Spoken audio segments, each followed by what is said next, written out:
வாழ்த்தி மகிழ்வோம். அகத்தவம் ஆண்டின் ஒவ்வொரு நாளும் மே 28ஆம் தேதி பதிவினை காண உள்ளோம். மே 28ஆம் தேதி பதிவாக நாம் ஒரு சொல்லில் கூற வேண்டுமென்றால் தொண்டு என்று கூறலாம். உங்கள் தொண்டு பெருகட்டும், உங்கள் கேண்மை ஏற்றுக்கொள்ளும் வரை நீடிக்கட்டும்.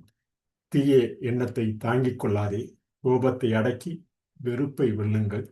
அனைவரையும் நினைத்து அனைவரையும் நோக்கி அதே மாறாத இரக்கத்துடன் கேண்மையுடன் செயல்படுங்கள். கடுமையான சோதனையின் கீழ் கசப்பு அல்லது மனக்கசப்பு சொற்களுக்கும் வழிவகுக்காதீர்கள். ஆனால் அமைதி வினைஞராக இருங்கள். மனிதனுக்கும் மனிதனுக்கும் இடையே பிரிவினையை அதிகரிக்கவோ அல்லது ஒரு தரப்பினருக்கு எதிராக மற்றொரு தரப்பினருடன் சண்டையிடுவதையோ விக்காதீர்கள். ஆனால் அனைவருக்கும் சமநீதி, சமமான அன்பை, சம நல்லெண்ணத்தை வழங்குங்கள்.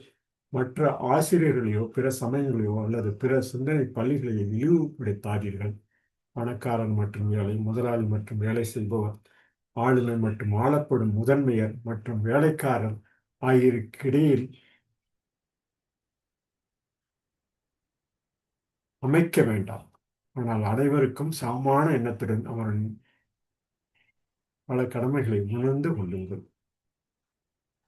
தொடர்ந்து மனதை கட்டுப்படுத்தி கசப்புகளின் வெறுப்பையும் அடக்கி நிலையான இரக்கத்தை பெற முயற்சிப்பதன் மூலம் நல்ல எண்ணத்தின் உள் உயிர் இறுதியாக பிறக்கும்.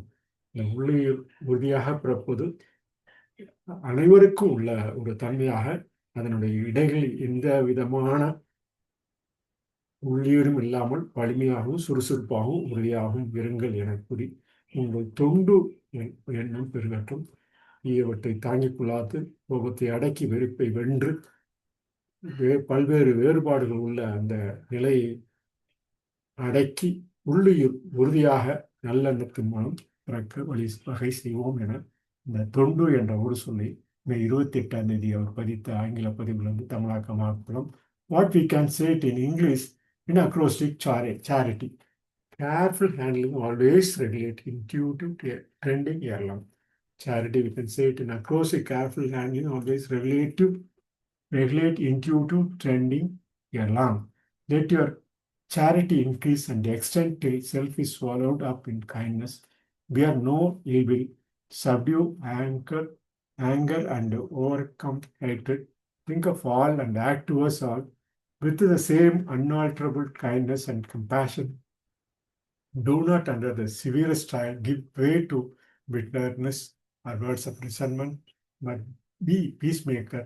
Do not increase division between man and man, or promote strife by taking sides with one party against another, but give equal justice, equal love, and equal goodwill to all. Do not disparage other teachers, other religions, or other schools of thoughts.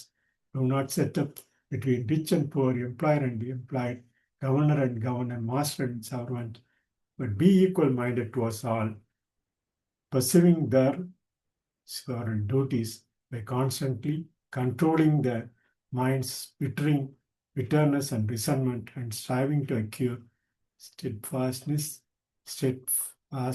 kindness, the spirit of goodwill will at last be born. Be strong, energetic, and steadfast.